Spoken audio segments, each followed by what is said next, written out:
Ladies and gentlemen, welcome to Billable Time, episode 3. My name's Carl Bradshaw. I'm here with none other than the Kaylee Green. Yep, co-host. And we have Emma with us today. Hello. Welcome. Thank you. Welcome, Emma.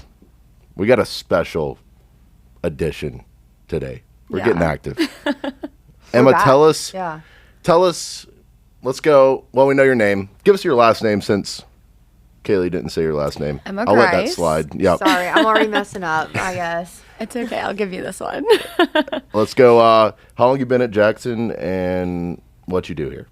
So, Emma Grice. I, as of last Saturday, have been at Jackson for 4 years, Wow. which is crazy. Yeah, clap it up. Crazy. Time flies. But I'm on the Experiential Marketing team. Right on. What does that mean? Like, if you could basically, like, dumb that down, Yeah. right? Whoa. Like, or, simplify it. What is experiential? Like, how would you describe that to somebody? So basically how I describe it, especially to like my friends who are like, what do you do for work?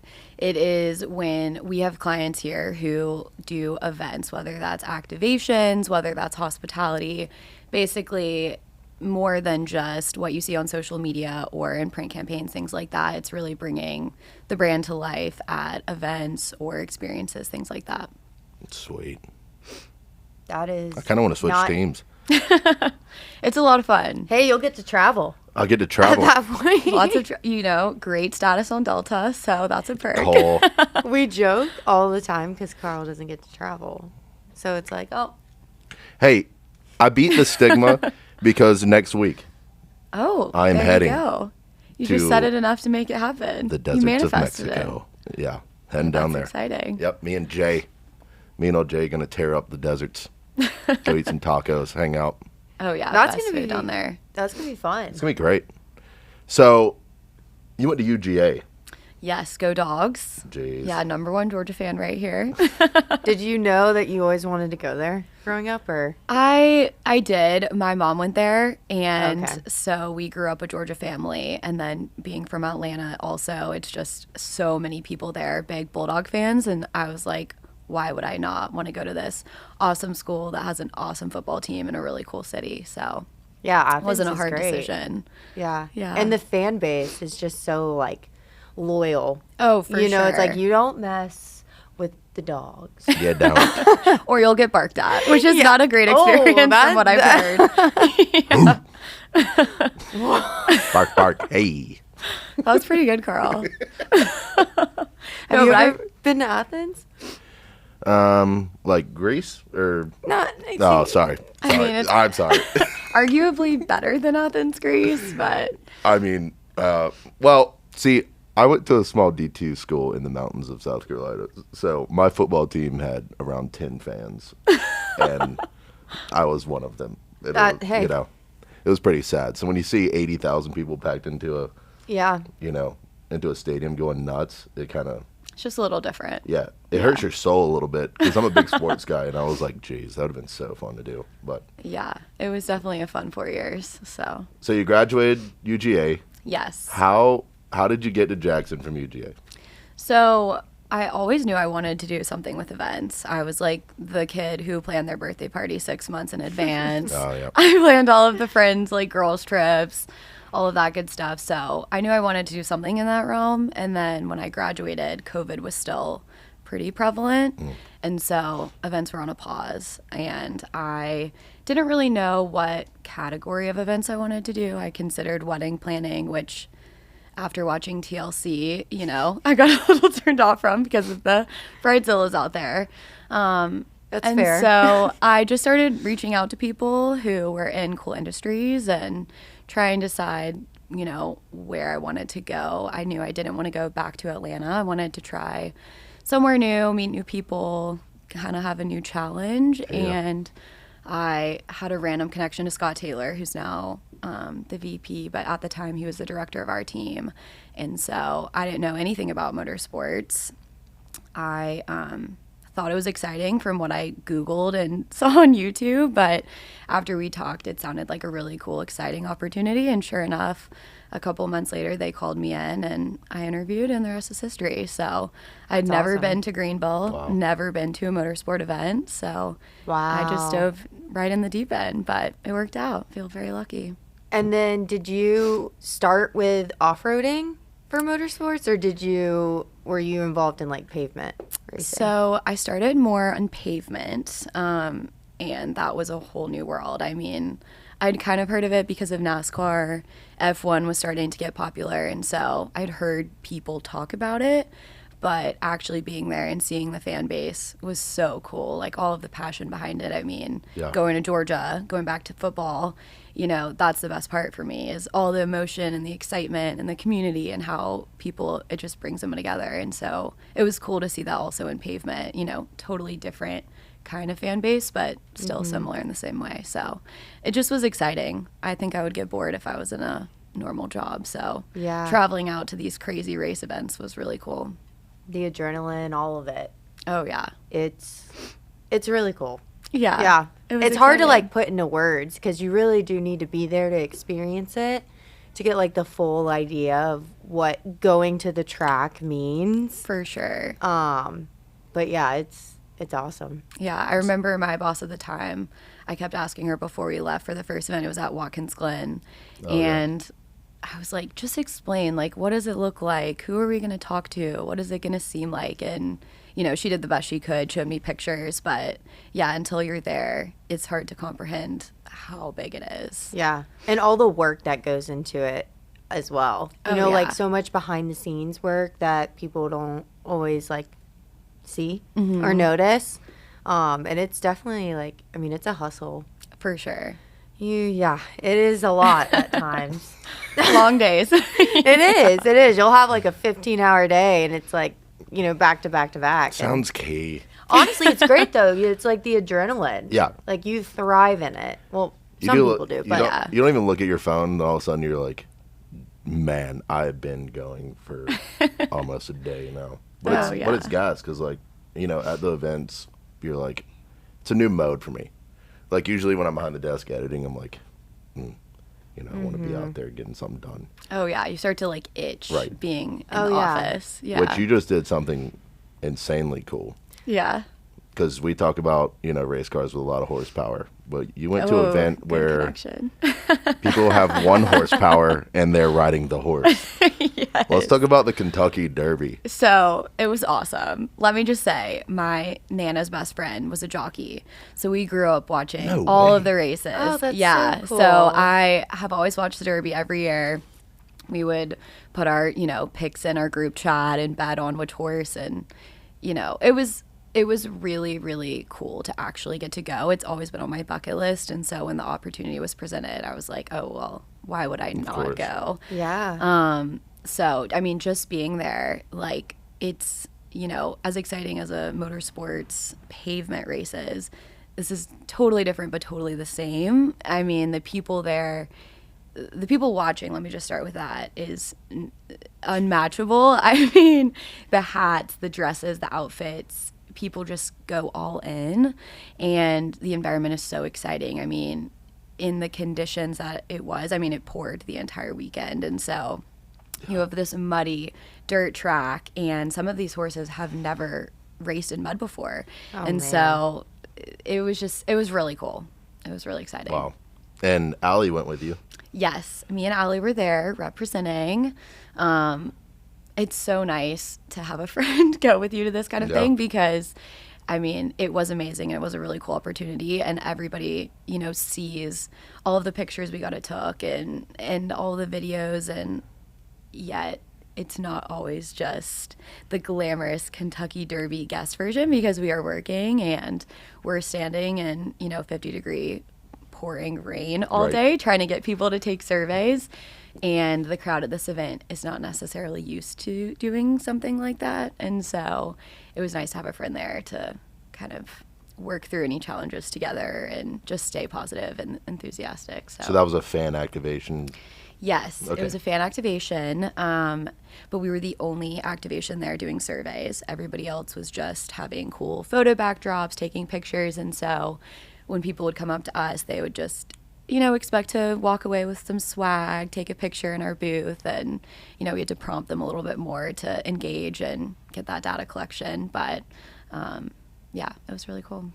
That's fantastic. Yeah, I mean, just to be able to be there is awesome. Yes. You mentioned like the not so glamorous side. Of course, it was raining and cold, so like weather has a big impact. But like, sure. Are there trending, situations or things when it comes to events that people don't see, but like is necessary for the success, or like what's just like not the greatest? Yeah, I'd part of say it? you can kind of go two ways. So you have everything beforehand before you even get out there. Obviously, events just don't pop up and happen overnight. And so it takes a ton of hours in the office to make it happen. And, sometimes we get told about events only a few weeks before they're supposed to happen. And for something like this, it's an event we've never done before. So we've never been there. We've never seen the space. We don't necessarily know the audience. I mean, you can watch on TV and kind of guess, but it's brand new. And so to try and get all of these new assets created and try and put together the right message to speak to the right audience, that takes a ton of planning and effort in the office. And with a pretty short timeline, that can be, a little stressful. And so there's that aspect. And then once you get there, I mean, as amazing as it is to be at the Derby, you're working really long hours. You're getting there way before any of the fans do. You are trying to engage with them, and you have to be turned on all day long. And I mean, that crowd was a really cool crowd. So there's a lot of fun people that you get to talk to and meet. But, prompting people to take a survey 700 times in a day gets a little tiring after a while. But, your job is to be engaging and get people to come in and talk with you so that, potentially it can lead to a tire sale or a conversion or whatever it may be. So that part's really tiring. And then, also we have other clients. We don't just work on only one client at a time. And so while you're working, typically 16-hour days on events, you also have plenty of other people who still are expecting responses. And, the next event is the next week. And so there's always something that you have to kind of keep in mind. And so, yes, while we get to have these amazing opportunities and experiences, while you're in the middle of that, you also have in the back of your mind all of the other things that you need to accomplish and get ready for the next thing.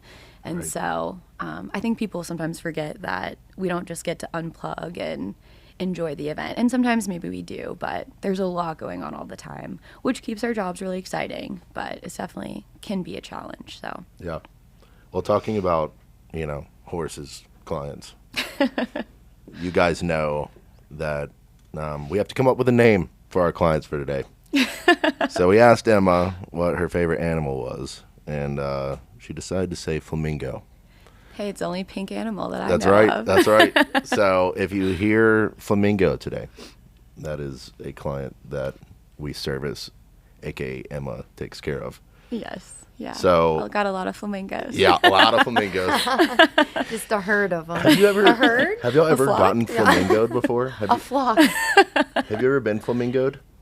What do you mean by that? Oh, this might be the best beach, North Carolina type thing for it to happen. But Okay. when I was growing up, there was this. I think it was like, I think it was my high school, but they purchased 400 flamingos, like plastic ones that stick in the ground, Oh my gosh. and you could pay $150, and like 3 or 4 seniors would go flamingo a yard, That's awesome. aka someone's house, and so you wake up and you just have 400 flamingos sitting in your yard. Oh my gosh. Instead of getting egged, you Yes, got flamingos. yes. That's amazing, honestly. Less invasive, I love that. And you aerate the grass while you do it. It's pretty Oh. gas, but you know what I mean? Big lawn, big lawn, Wow. big lawn term amazing. there. Watch out. Did you get flamingoed? I did 3 times, and my parents were Wow. like, "Stop."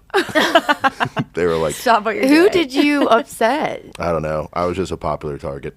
It was just, Have you done flamingoing? oh yeah, Yeah. I had Okay, my so own you're set, guilty.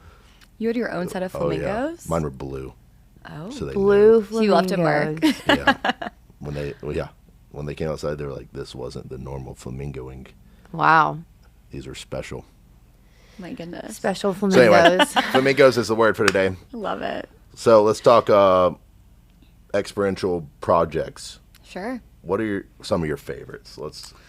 Okay, so it's really hard to choose a favorite because we get to do a lot of very cool things that are all very different from each other. But I would say one that's always stuck with me is we get to host guests at the Baja 1000 race, which for anyone who doesn't know is an 1,000 roughly mile race through the Baja Peninsula of Mexico. And so we bring around like 50 to 60 guests down there for the week, and we are responsible for every single aspect of it. We put together a minute by minute schedule for about 6 days. There's typically 2 groups, so you're, making those schedules for 2 groups kind of going there simultaneously but doing different things. We are booking all of the hotels, and again, we are in Mexico, so some places are nice, some are not as nice, but we're trying to put on a luxury event, so coordinating with all of those. We arrange like Michelin star dinners, we do off-road driving experiences, and we start planning in like March. And so this race is in November, so it's about 8 to 9 months of planning. It's hundreds and hundreds of hours. And I joke that it's the most stressful vacation of my life because we're in this amazing place doing all these amazing things, but trying to get that many people around in a country where we don't speak the language is, comes with a lot of challenges. So it's really rewarding after the fact to kind of see it come to life through all of their eyes and get to hear what they think about their experiences. And, nothing ever is going to go perfectly, especially in Mexico. And so, the guests typically don't even know what the original plans were. So it's very rewarding to put that much work into an event, see it come to life, see all these people have such an amazing time, even if every perfect thing you had originally laid out didn't necessarily take place. So that always sticks with me. It's like my biggest accomplishment so far, I would say. I mean, I've been there with you, like while you lead people, and it's pretty impressive because Emma hasn't lived in Baja, Mexico all her life, but she takes all these people underneath her wing and she's like, hey, we're going to be doing this and we're going to have a good time. And then for some reason I was walking downstairs in the middle of the night. I felt like I was on Home Alone, right? And I come down and Emma's still making sure everybody's entertained where they need to be, making sure everybody's doing what they need to. And they're like, by the way, we have to leave at 6 a.m. to go to a viewing area for the race. So everybody be ready. Oh, yeah. You probably get 4 hours of sleep at night. Yeah. So you're running on pure adrenaline for 6 days straight. And the race goes until, 3 in the morning. And then you have to drive across a border the next morning. So it's exciting. It definitely keeps you on your toes. I sleep for 3 days after every year. But no, I love it. It always hits you at the end. Because even when I'll go to a race for work, it's you just run off all of this energy in the meantime, and then it just really hits you, and you're like, so whoa, hard. I just need a day to recoup. Exactly. Yeah, but then to your point of how you mentioned, when things don't go as planned and you kind of have to figure it out, it's that's the whole point of experiential, I think, too. Right. You have to plan for that. Exactly. You always have to plan for the unexpected, and I think luckily, in the industry that we host these guests with, they are all, for the most part, very into adventure and excitement and the last minute changes, and they want to have all these crazy experiences, and so they tend to be pretty easygoing and go with the flow. So, I mean, there will be parts where I'm like, everybody has 5 minutes to go to their room, shower, change for dinner, then we have to hop on this bus and we have to drive 2 hours around this mountain, and then we're going to go to that dinner, we're going to talk to these race teams, and then we're going to get on another bus and we're going to go somewhere else. And they're just all like, oh yeah, we're ready, bring on the adventure. And so that makes it even more special because whether we're running behind or we get stuck behind, animals in the middle of Ensenada, Mexico, or things like that, the people that we're with just make it part of the adventure. And we come back with all these crazy stories. And a couple years ago, we were out 2.5 hours in the desert to go watch the race, and we went to this awesome race viewing area, and there's thousands and thousands of local people who'd been camping out just to watch 2 hours of trophy trucks drive through at 100 miles an hour. And afterwards, they were all loading back up on our bus, which is this like huge 60-passenger bus in the middle of Mexico in the desert. So it's in sand. It gets stuck. Oh, no. And the client that we were with was a tire brand. And so all of the guests get out of the bus and we're trying to figure out what to do. And they look at the tires and they're like, oh, well, not the brand that we're with. So let's make this into like a video marketing campaign and say, if it was on blank, it would have gotten out of here. And so they're making it this huge joke. And, you know, some people in that situation would have been so mad and they're tired and hot and want to just get back to the hotel. But the people that we get to be with are just so cool, and that everything is more fun, and we're just looking to see like the positive side of every situation. So that part is really special too. I mean, I've gotten to meet so many cool people from all over the world, and that makes the experiential events we get to do really special too. That's awesome. So, are you referring to, I believe, a specific time for that race? Talking about the bus getting stuck. I believe this was the same day. It was. So there's a story that me and Emma have in Baja of, I was going to meet them at this viewing area. Me and Scott and Zach Baker. And we were heading down. We were in a vehicle called the MG, not an AMG. Just an MG. Very far from an AMG. Very different. Very different. So we are hauling tail trying to catch them at this viewing area because we were at the starting line as well. So we had to get out of La Paz. Out of La Paz. Out of La Paz. Zoom through the desert to Mexico, trying to find where their viewing area is. So, cell service obviously is desolate out there. I get this text from Emma, which we're probably going to put it on the screen right here. But this map has a whole look of the peninsula and then an arrow. That's it. Just one arrow drawn on like Instagram stories. So wait, let me give some context. Okay. So before this happens, so at these events, because they're literally in the middle of nowhere, me and another team member went ahead, me and Andy Gibbons. We go out before the group just to make sure the route's still good, that we know exactly where we're going so we can direct them when we get there. And when I had been about 3 months before for our site visit to choose this location, we had been driving all over the desert the entire day. And so the route that we took was very different than the route directly from the hotel, which is what we were taking that morning. And so we started going and we started to lose service. And I have never claimed that I'm great at directions, so I'm not going to take any credit for this. Let's just throw that in there really quick. It's a disclaimer. I've never said I'm good at directions. And so we started driving, and there's this fork in the road, and we have lost service at this point. And it's just me and Andy. It's like, 6:30 in the morning. I'm not awake yet. I'm like, I think we go here. It's like a hard, sharp left. So we start going that way. And we're driving by all of these locals in their cars who kind of are pointing and laughing at us. And Andy and I look at each other and we're like, seems a little weird, but maybe it's just because we're late. Like, I don't know. But we're also in a small, compact, like crossover car, random, not made for off-roading, not made for driving on sand, going through sand dunes. And we get to this point in the road where Andy is like, look, I'm a great driver, but I cannot keep driving through these sand dunes. Like, we're going to get stuck. And I think this is the race course. I think this is why people keep laughing at us. And I'm like, okay, well, let's just turn around then. Like, we've been going down this road forever. If we're going to turn around, we need to do it now. And so before we do that, I'm like, wait, let Carl and them know to not turn here so they don't go in the same predicament as us. So Andy fires up a Starlink, which thankfully we had with us. And he's like, you have approximately 30 seconds to draw this map, because if we don't leave now, we're going to get stuck here because the race is about to begin.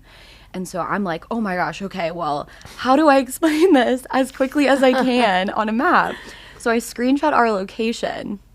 And I have a little drawing tool, so I'm trying to draw with my finger, like which way to go based on the road. And I send the first version. I'm like, oh, that didn't really make sense. So I'm like, let me try again. So I redraw. But at this point, Andy's already shut off the Starlink, packed it up. He's like, we're leaving. And I was like, oh gosh, I hope they can figure that out. So then. Therefore, I only got version 1 of this map. Oh, Version boy. A, which we did not my best work. We did not have a Starlink. So Scott's driving. Scott Taylor's driving, and he goes, I think we need to take this left right here, which is the same left that they took. And I was like, maybe, yeah. I have the worst map known to man right now. So we take y'all this. turned left too. Yeah. By the way, we were probably an hour behind them, so the race has begun. Oh, So gosh. it is now a very big problem when we turn on the race course because not 30 seconds afterwards, I hear a helicopter, which means there is a trophy truck being right underneath this helicopter racing. And That like stresses me out to like hear the story. so Scott whips the car over. We're like, okay. And this trophy truck, it was Bryce Menzies, just comes tearing past us. And therefore we were stuck for 7 hours. 7 hours. 7 hours. 1 bottle of water. No cell service between the 3 of us. People thought we had gotten... I'm standing at our race viewing activation. I'm like, Andy, I don't think they got the map. I haven't heard from Carl. I don't know where they are. I hope they're okay.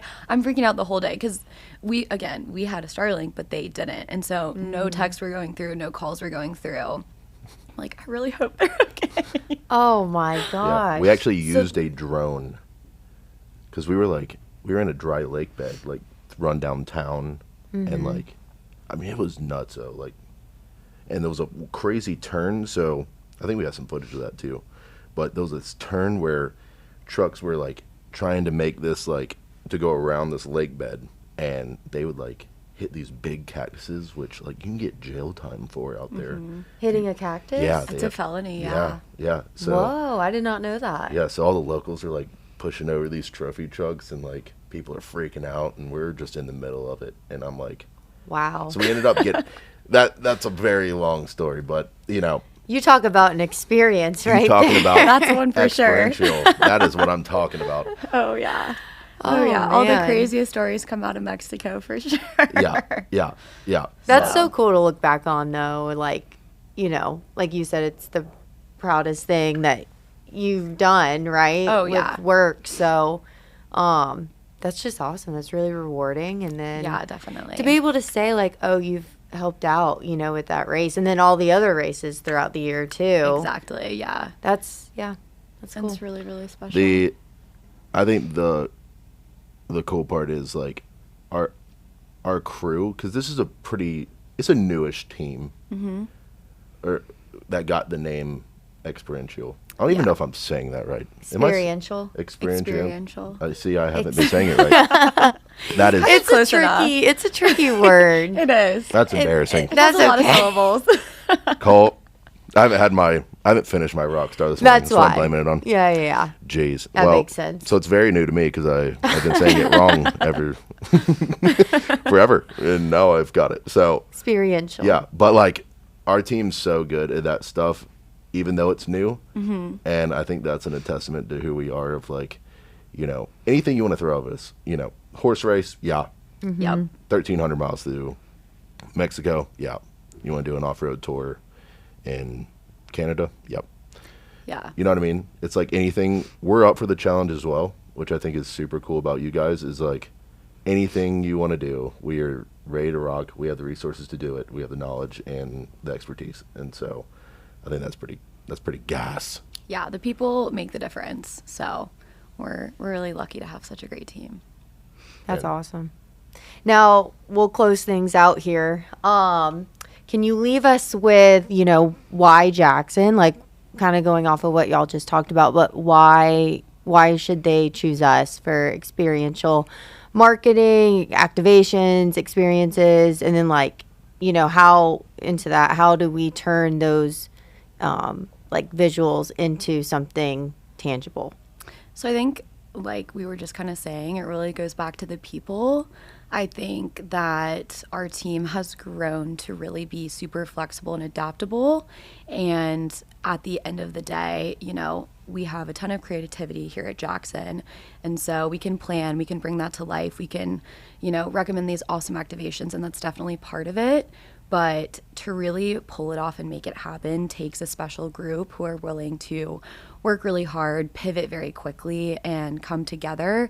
And I think that because we've had the chance to do it so many times together, we've grown this trust, you know, with ourselves internally to be able to know that, you know, if I need to focus on this while you focus on that, we're both going to get it done because we both care a lot and we have each other's backs. And then, you know, for our clients too, they can trust that we're going to get it done. We're going to make it happen. We're going to make it fun while we're doing it, even if it's pouring rain and 30 degrees and the wind's blowing over everything and, you know, someone's crying because whatever happened, you know, we're going to make it all happen in an amazing way. We're going to meet your results and we're going to do it with a smile on our face. And, you know, you can go to a lot of different places and ask them to do the same thing. And, you know, we're not the only agency that does this kind of work. But I think at the end of the day, it comes down to the people that we bring to these events and how we make it happen and the spirit that we keep while we do it. And that really makes a difference because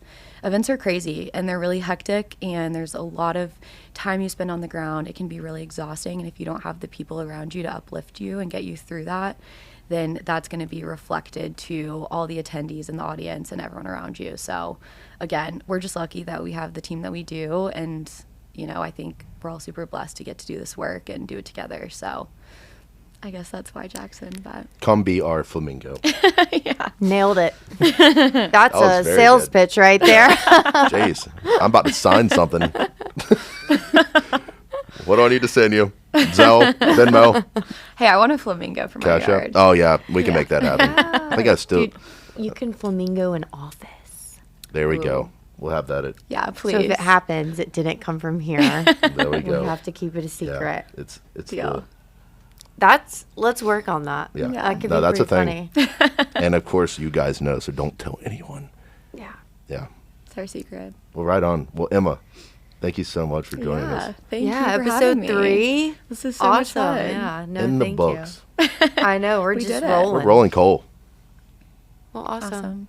Well, You guys stay tuned. Episode 4. Coming to you live. This has been Billable Time. We'll see you next time. Thanks.